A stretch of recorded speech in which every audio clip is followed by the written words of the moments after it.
नमस्कार, जय हिंद दोस्तों। मैं विकास तंवर एक बार फिर से आप सभी का स्वागत करता हूं एग्जाम टॉक्स में। और आज की सेशन में हम बात करने वाले हैं कि आखिरकार क्या धमकी दी गई है ट्रंप के द्वारा हमास को, और हमास क्या इस धमकी से डरेगा या फिर नहीं। दूसरा ये क्वेश्चन सामने आता है कि ट्रंप ने जो धमकी दी है हमास को कि हम गजा के ऊपर कब्जा करने वाले हैं, तो उस चीज को लेके बाकी आसपास की कंट्रीज ने क्या कहा और उससे आने वाले समय में किस तरीके का असर बाकी देशों के ऊपर पड़ सकता है, या जो बाकी लीडर हैं उनके ऊपर क्या पड़ सकता है, सब कुछ हम यहाँ पे जानेंगे। अगर आप चैनल पे नए हैं तो चैनल को सब्सक्राइब करें और बेल आइकन को प्रेस करें ताकि जैसे ही वीडियो अपलोड करी जाए उसकी नोटिफिकेशन आप तक पहुंच पाए। तो स्टार्ट करते हैं आज के इस सेशन को आप सभी के साथ में। अगर आप चैनल पे नए हैं तो चैनल को सब्सक्राइब करें और बेल आइकन को प्रेस करें ताकि जैसे ही वीडियो अपलोड हो उसकी नोटिफिकेशन आप तक पहुंच पाए। तो इस सेशन के अंदर लिखा गया है कि ट्रंप ने हमास को किस तरीके से चेतावनी दी है और यहाँ पे हमास क्या करने वाला है और ट्रंप क्या करने वाला है। इस तरीके के न्यूज आर्टिकल आपको बहुत सारे मिलेंगे जहां पे ये बात मेंशन करी गई है कि ट्रंप ने हमास को शनिवार दिन के 12 बजे तक का समय दिया है। तो वही चीज हम यहाँ पे डिस्कस करने वाले हैं कि आखिरकार क्या धमकी दी गई है। जैसा कि आप सभी को पता है, हमास और इजराइल के बीच में एक समझौता हुआ और ये समझौता जो है 19 जनवरी 2025 को किया गया, जिसके तहत 15 महीने से जो युद्ध चलता आ रहा था उसको रोका गया हमास और इजराइल के बीच में। पर यहाँ पे हमें यह सुनने को मिला कि अभी रिसेंटली अमेरिका के राष्ट्रपति ने यह बात कही कि वो आपका गजा के ऊपर कंट्रोल करना चाहते हैं, गजा के ऊपर कब्जा करना चाहते हैं, और यहाँ पे इजराइल उसका समर्थन करता है इस बात का।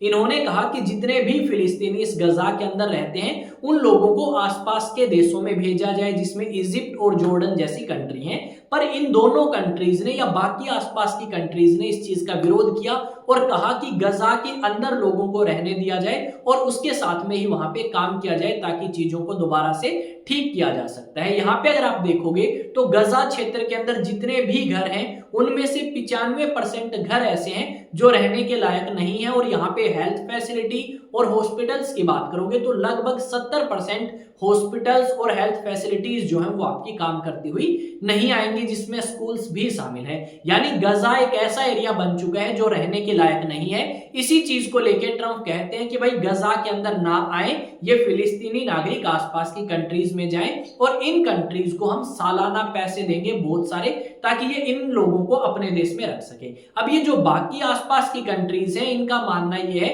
कि जो गजा के अंदर लोग रहते हैं इनको यही रहने दिया जाए और साथ में डेवलपमेंट किया जाए। इस चीज को हम बिल्कुल इनकार करते हैं जो ट्रंप ने हमें प्रपोज किया है या जो बात ट्रंप कहना चाहते हैं। ये सारी चीजें ट्रंप ने इसलिए कही ताकि इन गजा के लोगों को यहां से निकाला जाए और इस प्रॉपर्टी को या इस गजा की जमीन के टुकड़े को क्या किया जा सके, यूएसए के हिसाब से डेवलप किया जा सके, और यहाँ पे समुद्र के किनारे बहुत सारे लोग जो है वो बस सके, या जो इनका काम है यानी प्रॉपर्टी डीलिंग टाइप का, उसी तरीके से ये गजा को लेके सोचते हैं और गजा को डेवलप करने की बात करते हैं। पर यहाँ पे ना सिर्फ बल्कि ये दो कंट्री, इसके अलावा और भी बहुत सारी कंट्रीज इस चीज का विरोध करती हैं और कहती हैं कि हम 2 कंट्रीज के अंदर विश्वास करते हैं कि आपके फिलिस्तीनियों के लिए अलग हो और इजराइल के लिए अलग हो।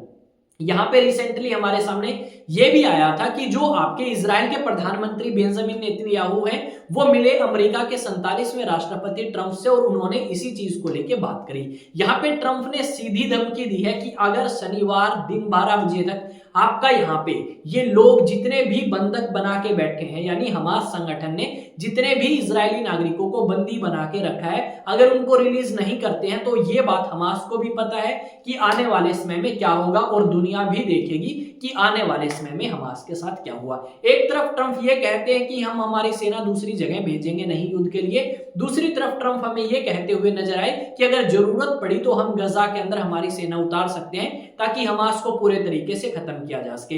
ये हमास को खत्म करने की नहीं, ये जो प्लानिंग है ये आपकी कब्जा करने की है कि किस तरीके से हम गजा के ऊपर कब्जा कर सकते हैं। यहाँ पे अमेरिका के राष्ट्रपति का साथ देते हुए हमें इजराइल जो है वो नजर आएगा या इजराइल के प्रधानमंत्री नजर आएंगे, क्योंकि इजराइल के अंदर भी कुछ दल जो है वो खुश नहीं थे इस समझौते से जो आपका इजराइल ने किया है हमास के साथ में। ये जो समझौता है ये 3 चरण में पूरा होगा और पहला चरण जो है वो स्टार्ट हो चुका है और दूसरे चरण के लिए बात होनी थी 3 फरवरी को, जो कि स्टार्ट नहीं करी गई। और हमास ने यह भी कहा कि जो डील आपकी इस पहले चरण के लिए हुई थी उन चीजों को फॉलो नहीं किया गया इजराइल के द्वारा, इस करके हम बंधकों को रिलीज नहीं करने वाले। और यहाँ पे आपके अमेरिका के राष्ट्रपति ने यह बात भी कही कि भाई जो आपने ये बंधक बना रखे हैं इनको आप 1 या 2 या 3 करके रिलीज ना करें, इनको एक साथ रिलीज किया जाए। और ऐसा आंकड़ा हमारे सामने आया है कि लगभग आपके 76 इजरायली नागरिक अभी भी हमास की कैद में हैं, जिसमें से कुछ जिंदा हैं और कुछ आपके मर भी चुके हैं। यहाँ पे अगर आप देखोगे तो इसी तरीके का डाटा आपको बताया गया है। और यहाँ पे अलग अलग संस्थान जो हैं, चाहे वो यूनाइटेड नेशन हो, चाहे आईसीसी हो, इंटरनेशनल क्रिमिनल कोर्ट, उन सभी ने इस चीज की आलोचना करी, पर ज्यादा वो कुछ कर नहीं सकते। यूनाइटेड नेशंस के अंदर वीटो पावर है यूएसए के पास, उसके तहत ये अपने प्रस्ताव को अपने पक्ष में कर सकते हैं। दूसरी बात अगर बात करें तो सबसे ज्यादा फंडिंग यूएन को किसके द्वारा दी जाती है, आपका यूएसए के द्वारा दी जाती है। तो यूएसए का ज्यादा कुछ बिगाड़ नहीं सकते ये संस्थान या ये इंस्टीट्यूशंस। बाकी दुनिया में अगर बात करें तो कोई कंट्री इतनी ज्यादा पावरफुल नहीं है जो आपकी यूएसए से टक्कर ले सके। यहाँ पे बुराई सबने करी है। यहाँ पे अगर बात करोगे तो चाहे सऊदी अरब हो, चाहे उसके अलावा इजिप्ट हो, जॉर्डन हो, उसके अलावा रशिया हो, चाइना हो, बहुत सारी कंट्रीज ने इस चीज की आलोचना करी जो प्लान आपका प्रपोज किया गया है राष्ट्रपति ट्रंप के द्वारा। पर यहाँ पे सिर्फ बात आती है बोलने तक की। यहाँ पे 2018-19 में यह भी कहा गया था ट्रंप के द्वारा कि वो गजा के अंदर $50 अरब जो है वो निवेश करेंगे ताकि यहाँ के लोगों की लाइफ को अच्छा बनाया जा सके। पर इस तरीके की चीज जो है वो कुछ नहीं होती हुई दिखाई दी। और आज के समय में हमें यह भी सुनने को मिला कि आने वाले समय में ट्रंप के ऊपर अटैक भी हो सकते हैं और शायद इन्हें मारा भी जा सकता है। यह बात आपकी कुछ न्यूज एजेंसी के द्वारा मेंशन करी गई है। यहां पे अगर हम देखें तो हमें यह सुनने को मिला कि अगर आपके ट्रंप मर जाते हैं तो ट्रंप ने यह कहा कि आप हमास को बिल्कुल ना छोड़ें और ईरान को भी ना छोड़ें, क्योंकि मेरी मौत के पीछे यही 2 देश जो हैं ये जिम्मेदार हो सकते हैं। इस तरीके से डिस्ट्रक्शन आपको कहां पे नजर आएगा आज के समय में, इस तरीके से तबाही नजर आएगी अगर आप गजा के अंदर जाते हैं। तो इसी इजराइल और हमास युद्ध के कारण लगभग 18 से 20 लाख लोग जो हैं वो विस्थापित किए गए हैं या दूसरी जगह रहने के लिए मजबूर किए गए हैं, क्योंकि उनके घर जो है वो रहने के लायक नहीं बचे। इसके अलावा अगर हम बात करें तो यहाँ पे 48,000 से ज्यादा लोग, जिसमें बच्चे, औरतें, बूढ़े सभी आपका निशाना बने हैं इजराइल के अटैक्स का और मारे गए हैं। 48,000 कोई छोटा नंबर नहीं है, ये भी चीज हमें यहाँ पे सोचनी होगी। पर सबसे ज्यादा जरूरी ये है कि अगर ट्रंप इस तरीके की हरकत करते हैं तो कहीं ना कहीं बाकी जो आपकी कंट्रीज के लीडर हैं वो भी इस तरीके की हरकत आने वाले समय में कर सकते हैं। एक को देख के दूसरा, दूसरे को देख के तीसरा और तीसरे के बाद फोर्थ, फिफ्थ, इस तरीके से लाइन लग सकती है और कंट्रीज इसी तरीके से एक्सपेंशनिस्ट पॉलिसी को अपना सकती हैं, जिसकी वजह से कहीं ना कहीं युद्ध की जो कंडीशन है वो क्रिएट होगी और आने वाले समय में हमें फिर से विश्व युद्ध जैसा माहौल जो है वो देखने को मिल सकता है। तो हम यही कहेंगे कि हर एक कंट्री से या हर एक लीडर से कि इस तरीके की जो चीजें हैं या इस तरीके के विचार जो हैं वो ना लेके आए जाएं। यहाँ पे एक तरफ तो आप बात करते हो युद्ध रुकवाने की कि अमेरिका सबसे ज्यादा रिस्पॉन्सिबल है और उसी ने ये युद्ध जो है इजराइल और हमास के बीच में रुकवाया है,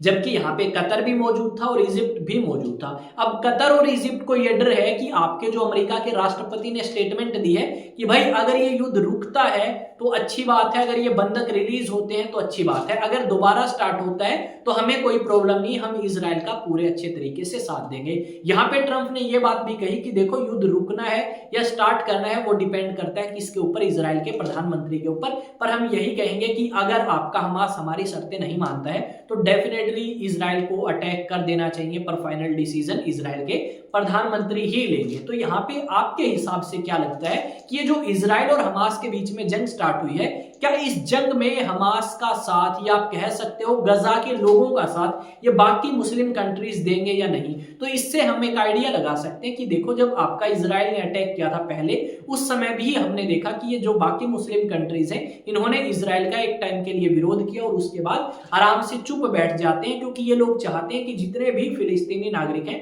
वो इनकी कंट्री में ना आए। जब बात आती है आने की या बात आती है रखने की फिलिस्तीनी नागरिकों को, तब ये कंट्रीज बिल्कुल पीछे हट जाती हैं और फिर दोबारा से आपका सामने आती हैं कि हम गजा के लोगों के साथ हैं, हम फिलिस्तीनी नागरिकों के साथ हैं। उनका कहना यह है कि 1948 में फिलिस्तीनियों को निकाला गया इजराइल से और एक नई कंट्री बनाई गई। उसके बाद 1967 में भी इसी तरीके का व्यवहार जो है वो किया गया। पर यहाँ पे ये इन फिलिस्तीनियों को अपने देश में क्यों स्वीकार नहीं करना चाहते, हमारे सामने ये क्वेश्चन भी खड़ा होता है। पर इसका जवाब हम दे सकते हैं, उन्हें लगता है कि इस तरीके से फिलिस्तीनी नागरिक उनके देश में आएंगे तो उनके देश की डेमोग्राफी आप कह सकते हो, जो पॉपुलेशन है उसमें काफी ज्यादा बदलाव आ सकता है, जिसकी वजह से उनके देश की हालात भी खराब हो सकती हैं। साथ में वो कंट्रीज जो आपकी आज के समय में इस्लामिक कंट्रीज हैं, जो आपकी पूरे तरीके से तेल पे निर्भर थी, आज के समय में उन्होंने टूरिज्म को भी काफी प्रमोट किया है। और उनका मानना यह है कि अगर वो इजराइल यूएस इनसे पंगा लेंगे तो कहीं ना कहीं इनके टूरिज्म के ऊपर प्रभाव पड़ेगा और इनकी इकोनॉमी खराब हो सकती है। इस करके ये डायरेक्ट कन्फ्लिक्ट या डायरेक्ट युद्ध या डायरेक्ट आप कह सकते हो बहसबाजी नहीं चाहते इन सभी कंट्रीज के साथ, ताकि इनकी इकोनॉमी बनी रहे और लोग शांति से रहें। क्योंकि हर एक कंट्री की एक लिमिटेशंस है और उन लिमिटेशंस को क्रॉस करना यानी आप अपने देश का सर्वनाश कर रहे हो, ऐसा मानना है इन सभी कंट्रीज का। तो यहाँ पे हमने बात करी है इजराइल को लेके, हमास को लेके, और साथ में हमने बात करी है कि किस तरीके से यहाँ पे यूएस इंटरफेयर करके आपका चीजों को खराब कर सकता है। एक तरफ हमें शांति देखने को मिली थी 15-16 महीने के बाद और दूसरी तरफ हमें यह सुनने को मिलता है कि युद्ध दोबारा हो सकता है। तो आपका क्या मानना है भाई, युद्ध दोबारा होगा या शांति बनी रहेगी और आपके गजा के अंदर लोग शांति से रह पाएंगे? शांति से रहना यहाँ के लोगों के कह सकते हो किस्मत में ही नहीं है, क्योंकि यहाँ पे अलग अलग समय में इस तरीके के डिस्प्यूट्स हमें देखने को मिले और साथ में अलग अलग समय पे इजराइल आपका अटैक भी करता है गजा के ऊपर और काफी ज्यादा बेगुना बेवजह लोग मारे जाते हैं। अब आपका क्या मानना है इजराइल हमास को लेकर, आप वो मेरे साथ कमेंट सेक्शन में शेयर करेंगे। पर कुछ तस्वीरें आप देखो, यहाँ पे तस्वीरों में आपको नजर आएगा कि तबाही जो है वो कितनी ज्यादा करी गई है इजराइल के द्वारा गजा के अंदर। यहाँ पे लोग अपने घरों को देखते हैं तो घर भी नहीं मिलते होंगे, क्योंकि घर जो हैं वो खंडर बन चुके हैं, पहचान भी नहीं पाओगे। यहाँ पे किस तरीके से आग लगी है, स्कूल्स, हॉस्पिटल्स, कॉलेज, सड़कें, सब कुछ आपकी यहाँ पे खराब हो चुकी हैं। पानी की फैसिलिटीज तक यहाँ पे मौजूद नहीं है। तो आप क्या सोचोगे, क्या रहने लायक बचा है गजा या नहीं? पर यहाँ पे अगर रहने लायक नहीं बचा तो कुछ डाटा के अनुसार ये भी कहा गया है कि अगर गजा को हम तैयार करते हैं, दोबारा से रीडेवलप करने की कोशिश करते हैं, तो अगले 5 से 10 साल लग सकते हैं। और यहाँ पे ये बताया गया है कि गजा इसी तबाही के कारण लगभग पीछे चला गया है 300 साल। ये बात भी आपकी कही गई और ये कहा गया कि अगर 24 घंटे भी 100 ट्रक लगे रहें इस मलबे को ढोने के लिए तो लगभग उन ट्रकों को 15 साल लग जाएंगे गजा से ये सारा मलबा निकालने में। ये बात भी आपकी कही गई है। अब आते हैं भाई अलग अलग न्यूज चैनल्स की तरफ और अलग अलग सोशल मीडिया प्लेटफॉर्म की तरफ।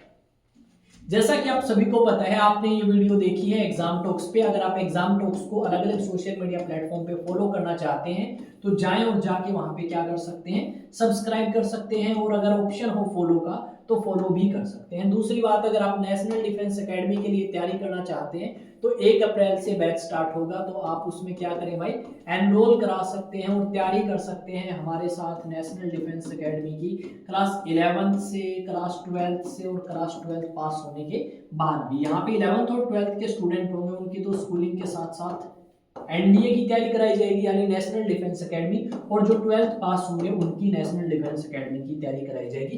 फैसिलिटीज सारी अवेलेबल हैं, हॉस्टल हो, रहने सहने सब आपका यहाँ पे मिलेगा। 9812579188 ये आपका कॉन्टैक्ट नंबर है। इस कॉन्टैक्ट पे आप क्या कर सकते हैं, कॉन्टैक्ट करके अपना रजिस्ट्रेशन करा सकते हैं, व्हाट्सएप पे मैसेज कर सकते हैं।